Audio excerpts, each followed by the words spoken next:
जय हिंद साथियों। आज नवंबर की 4 तारीख है और 4 नवंबर के कुछ महत्वपूर्ण करंट अफेयर्स के प्रश्नों के साथ मैं रविंद्र सिन्हा एक बार पुनः आप सभी मेरे प्रिय विद्यार्थियों का हार्दिक स्वागत करता हूं, हार्दिक अभिनंदन करता हूं। साथियों, आज की इस वीडियो में क्या खास बात है, आप वीडियो के अंत तक बने रहें ताकि आप महत्वपूर्ण से महत्वपूर्ण प्रश्नों का समावेश अपने करंट अफेयर्स की डायरी में कर सके। तो चलिए साथियों, बढ़ते हैं आज के पहले प्रश्न की ओर। और आज का पहला प्रश्न है, केंद्रीय सतर्कता आयोग जिसे हम सेंट्रल विजिलेंस कमीशन के नाम से जानते हैं, 31 अक्टूबर से 6 नवंबर तक सतर्कता जागरूकता सप्ताह मना रहा है। सतर्कता जागरूकता सप्ताह 2022 की थीम क्या है? जी हाँ, प्रश्न मैं पुनः रिपीट कर रहा हूँ।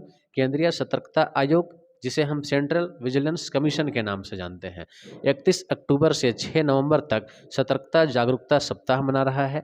सतर्कता जागरूकता सप्ताह 2022 की थीम क्या है?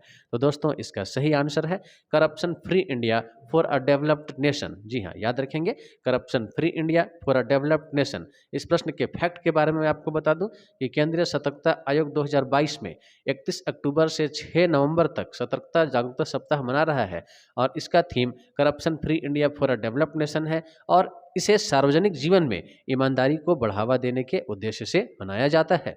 तो चलिए साथियों, चलते हैं आज के अगले दूसरे महत्वपूर्ण प्रश्न की ओर। आज का दूसरा प्रश्न है, हाल ही में कौन ट्रैक एशिया कप 2022 की मेजबानी करेगा? अर्थात हाल ही में कौन सा राज्य ट्रैक एशिया कप 2022 की मेजबानी करेगा? तो दोस्तों, इसका सही उत्तर है केरल। जी हाँ, आंसर याद रखेंगे, केरल में ट्रैक एशिया कप 2022 का आयोजन किया जाएगा।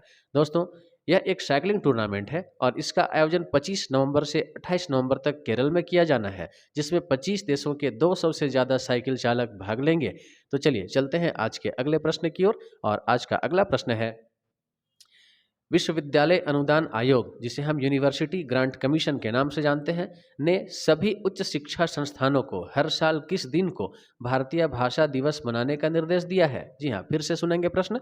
विश्वविद्यालय अनुदान आयोग यूजीसी ने सभी उच्च शिक्षा संस्थानों को हर साल किस दिन को भारतीय भाषा दिवस के रूप में मनाने का निर्देश दिया है? तो दोस्तों, इसका सही आंसर है 11 दिसंबर। जी हाँ, विश्वविद्यालय अनुदान आयोग सभी उच्च शिक्षा संस्थानों को हर साल 11 दिसंबर को भारतीय भाषा दिवस मनाने का निर्देश दिया है।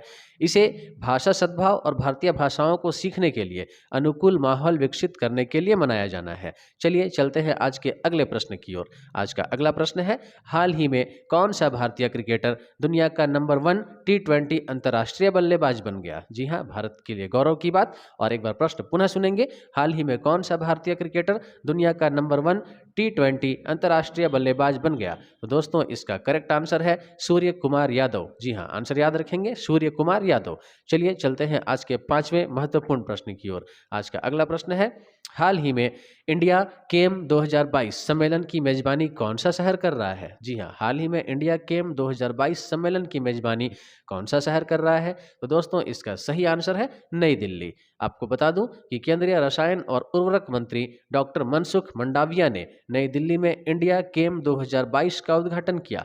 और साथियों, इस कार्यक्रम का थीम क्या था? तो इस कार्यक्रम का थीम है vision 2030 chemicals and petrochemicals build India. जी हाँ, विजन के बारे में फिर से बता दूं, इसके थीम के बारे में फिर से बता दूं, इसका थीम है vision 2030 chemicals and petrochemicals build India.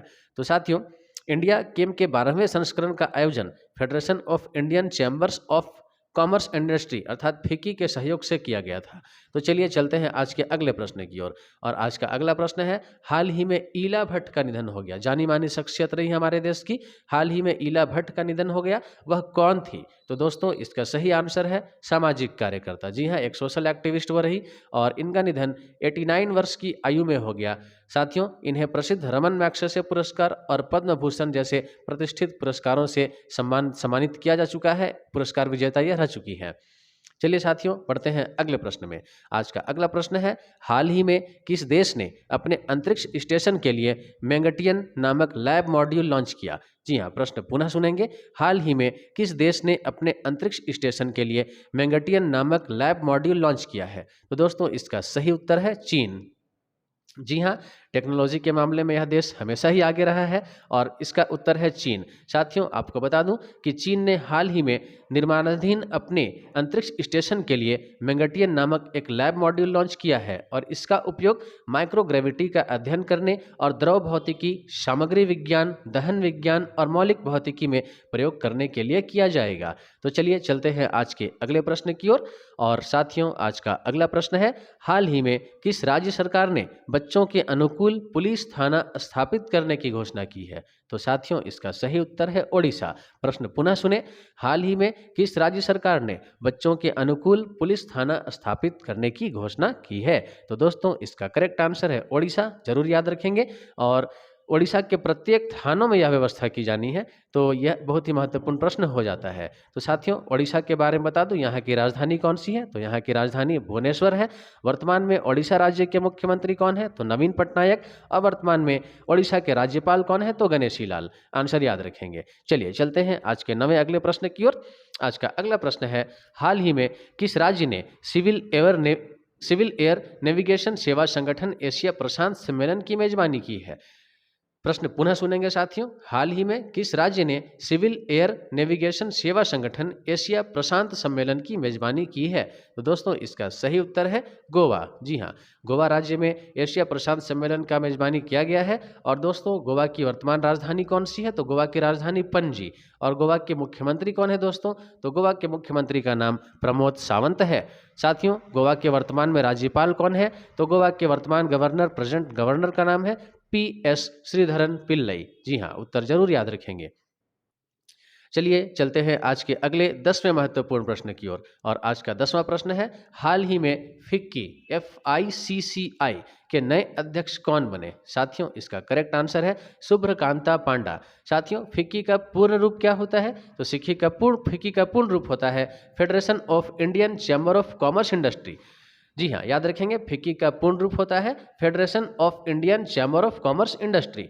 और इसकी स्थापना कब हुई थी? तो इसकी स्थापना 1927 में हुई थी। और इसका मुख्यालय कहाँ है? इसका हेडक्वार्टर कहाँ है? तो इसका हेडक्वार्टर नई दिल्ली में है। तो चलिए साथियों, आज इन्हीं 10 प्रश्नों के साथ हम अपने वीडियो को समाप्त करते हैं। लेकिन जैसा कि आपको पता है कि प्रत्येक वीडियो के अंत में मैं आपके लिए एक सवाल छोड़ जाता हूं, और आपके लिए आज भी मेरी ओर से एक सवाल है। लेकिन उससे पहले मेरे द्वारा पूछे गए पिछले प्रश्न का उत्तर जिन लोगों ने मेरे वीडियो के कमेंट बॉक्स में दिया था, उन लोगों का नाम मैं पढ़ रहा हूं और पिछले प्रश्न का उत्तर भी मैं आपको बता रहा हूं। तो साथियों, पिछला प्रश्न था, भारत के महान्यायवादी का नाम क्या है? जी हाँ, कौन है प्रेजेंट में भारत के महान्यायवादी? अटॉर्नी जनरल ऑफ इंडिया कौन है? तो साथियों, इसका सही उत्तर है R वेंकट रमनी।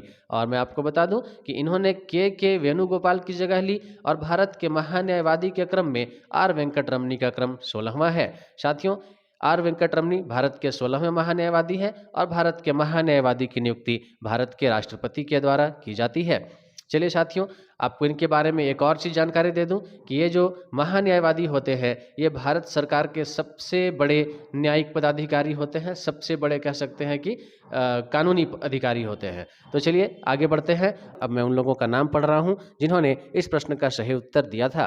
तो साथियों, उनके नामों में सबसे पहला नाम है दरक्षा प्रवीण, अशोक गोप, कमल कुमार, बाबूलाल उरांव, कमल लकड़ा, चामिन, कंचन कुमारी, रेशमा तिग्गा, डेनिस कुल्लू, गणेश लोहरा, विष्णु एक्का, प्रताप उरांव, शिवा उरांव, दीपा कुमारी, मन्नू कुमारी, निशा प्रीति टेटे, दिव्यांशु कुमार और पिंकी कुमारी। इतने लोगों ने इस प्रश्न का सही उत्तर दिया है। आप सभी को मेरी ओर से बहुत बहुत शुभकामनाएं, बहुत बहुत बधाई। और इसी तरह से अपने उत्साह को बनाए रखिए, मेरे उत्साह को भी बढ़ाते रहिए। और जब भी ऐसे प्रश्न आपसे पूछे जाए, कमेंट बॉक्स में आकर फटाफट अपना उत्तर दर्शाइए। तो साथियों, चलिए चलते हैं आज के प्रश्न की ओर। और आज के वीडियो का प्रश्न है कि भारत के नए रक्षा सचिव कौन बनाए गए हैं? जी हाँ, भारत के नए रक्षा सचिव कौन बनाए गए हैं? और आप सभी को इसका उत्तर कमेंट बॉक्स में ही देना है। साथियों, याद रखेंगे, पिछले वीडियो में मैं इनकी चर्चा कर चुका हूं कि वर्तमान में भारत के नए रक्षा सचिव कौन बनाए गए हैं। तो आप सभी से मेरा आग्रह है, पिछले वीडियो को जरूर देखिए और सही उत्तर देने की कोशिश कीजिए।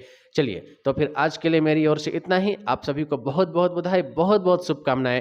लेकिन मैं एक बात जरूर कहूँगा कि साथियों, यदि आप ऑनलाइन टेस्ट देना चाहते हैं तो वर्तमान में गुरुकुल इंस्टीट्यूट के नाम से प्ले स्टोर में हमारा ऐप उपलब्ध है। आप हमारे वीडियो के माध्यम से चैनल का लोगो आप देख लीजिए। इसी लोगो को ध्यान में रखकर आपको गुरुकुल इंस्टीट्यूट के एप्लीकेशन को इंस्टॉल करना है, जहां से आप जाकर आसानी से ऐप इंस्टॉल करने के बाद अनेकों ऑनलाइन टेस्ट का आप लाभ ले सकते हैं। करंट अफेयर्स के बहुत सारे प्रश्नों को आप वहां से भी प्राप्त कर सकते हैं। तो चलिए, बहुत बहुत शुभकामनाएं, बहुत बहुत बधाई, और आज के लिए मेरी ओर से इतना ही। जय हिंद, जय भारत साथियों।